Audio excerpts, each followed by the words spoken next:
பாருங்கள் வெஜ்ஜு பிரியாணி. வாங்க இன்றைக்கி வெஜ் பிரியாணி செய்வது அது எப்படின்னு பார்க்கலாங்க. இன்றைக்கி பாருங்கள் நம்ம வீட்டில் வெஜிடபிள் பிரியாணி செய்கிறோங்க. மீல் மேக்கர் போட்டு இது கூட பாருங்கள் பூண்டு, இஞ்சி, ஒரு பச்சை மிளகாய் சேர்த்திக்கலாங்க.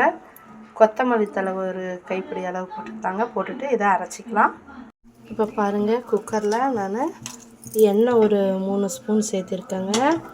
இது கூட பிரியாணி இலை, கொஞ்சோண்டு சும்மா ஒரு 4 பல் சோம்பு, அதுக்கப்புறமேட்டு பார்த்திங்கன்னா 2 ஏலக்காய், அப்புறமேட்டு இங்கே பாருங்கள் இந்த இலை கல்பாசி, அதுக்கப்புறம் பட்டை சேர்த்திக்கலாங்க.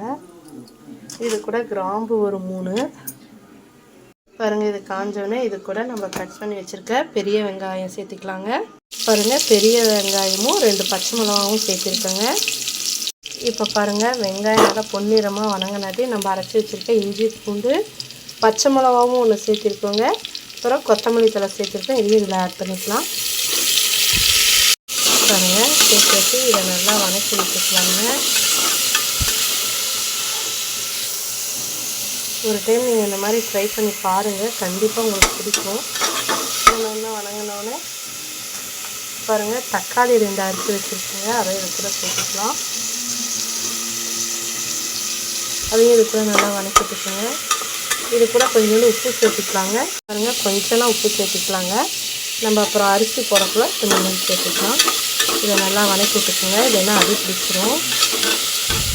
இது கூட பாருங்கள் நம்ம ஒரு கைப்பிடி அளவு புதினா, கருவேப்பிலை தழை, கொத்தமல்லி அரிஞ்சு வச்சுருக்கோங்க. அதையும் இது கூட சேர்த்துக்கலாம். சேர்த்துக்கிட்டு அதையும் இது கூட நல்லா வணக்கிடுங்க. இப்போ பாருங்கள் தக்காளியெல்லாம் நல்லா வணங்கிடுச்சு. இது கூட நம்ம கொத்தமல்லி தழை கொஞ்சங்க, மிளகாய்த்தூள் கொஞ்சம், நம்ம அரைச்சி வச்சுருக்க பிரியாணி மசாலாங்க, அதை கொஞ்சம் சேர்த்துக்கலாம். சேர்த்துக்கிட்டு நல்லா வணக்கிடலாங்க. பாருங்கள் இந்த அளவுக்கு வணங்கினாட்டி இது கூட பார்த்திங்கன்னா நம்ம கட் பண்ணி வச்சுருக்க கேரட்டு, பீன்ஸு சேர்த்துக்கலாங்க. உருளைக்கிழங்கு உங்களுக்கு வேணால் சேர்த்துக்கலாம். உருளைக்கிழங்கு, பச்சை பட்டாணி சேர்த்துக்கலாங்க. என்கிட்ட உருளைக்கிழங்கு, பச்சை பட்டாணி இல்லைங்க, அதனால் நான் கேரட், பீன்ஸ் சேர்த்துருக்கேன். அது கூட பார்த்திங்கன்னா சோயா பீன்ஸ் வச்சுக்கோங்க. இது சுடுதண்ணியில் போட்டு கழுவி எடுத்துக்கோங்க.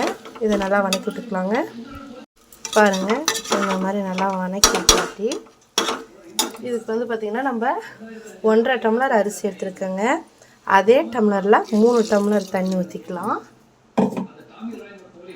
நம்ம எதில் அளக்கிறோமோ அதே டம்ளர்லேயே ஊற்றிக்கோங்க. நான் 1.5 டம்ளர் போட்டிருக்கேங்க. 3 டம்ளர் தண்ணி ஊற்றிருக்கேன். இதை நல்லா பார்த்திங்கன்னா இந்த டைமில் கொஞ்சம் உப்பு இருக்கா என்னென்னு பார்த்துக்கோங்க. கொஞ்சம் உப்பு லைட்டாக கொஞ்சம் தூக்கலாக இருக்க மாதிரி பார்த்துங்க. ஏன்னா அரிசி போட்டால் ஈக்குவல் ஆகிடும்.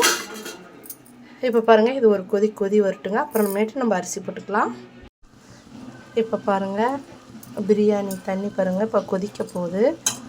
இப்போ கொதித்த உடனே ஒரே கொதியில் நம்ம சேர்த்துருக்க கழுவி வச்சுருக்க அரிசியை சேர்த்துக்கலாங்க. இங்கே பாருங்கள்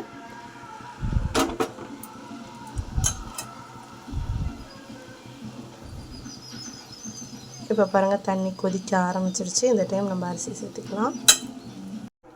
இப்போ பாருங்கள் நம்ம அரிசி சேர்த்தியாச்சுங்க. இந்த டைமில் நம்ம நெய் கொஞ்சம் சேர்த்திக்கலாம். நெய் பாருங்கள் கொஞ்சம் சேர்த்திக்கலாங்க. நெய் சேர்த்துனா தான் நல்லாயிருக்கும். உங்கள்கிட்ட நெய் இல்லைங்கிற பட்சத்தில் நீங்கள் எண்ணெயை கொஞ்சம் கூட சேர்த்திக்கோங்க. இது கூட பார்த்திங்கன்னா கடைசியாக எலுமிச்சம்பழம் பார்த்திங்களா, அதை கொஞ்சம் சேர்த்திக்கலாங்க. பாருங்கள் எலுமிச்சம்பழம் ஒரு அரை பழத்தை மட்டும் இதில் புழிஞ்சு விட்டுக்கலாங்க. இதில் விதை எடுத்துட்டேங்க. நீங்களும் விதை எடுத்துகிட்டு நல்லா புழிஞ்சு விட்டுக்குங்க. இப்போ இதை பார்த்திங்கன்னா ஒரு கலக்கு நல்லா கலக்கி விட்டுட்டு இப்போ வந்து 3-4 விசில் விட்டுக்கலாங்க. நம்மளோட பிரியாணியை பாருங்கள். இப்போ இதை நல்லா கிளறி விட்டுக்கலாங்க. பாருங்கள் எவ்வளோ அழகாக உதிரியாக. நீங்கள் ஒரு டைம் ட்ரை பண்ணி பாருங்கள், சூப்பராக இருக்கும். உங்களுக்கு பிடிச்சிருந்தா லைக் பண்ணுங்கள், ஷேர் பண்ணுங்கள், கமெண்ட் பண்ணுங்கள். கண்டிப்பாக சப்ஸ்கிரைப் பண்ணுங்கள். தேங்க்யூ.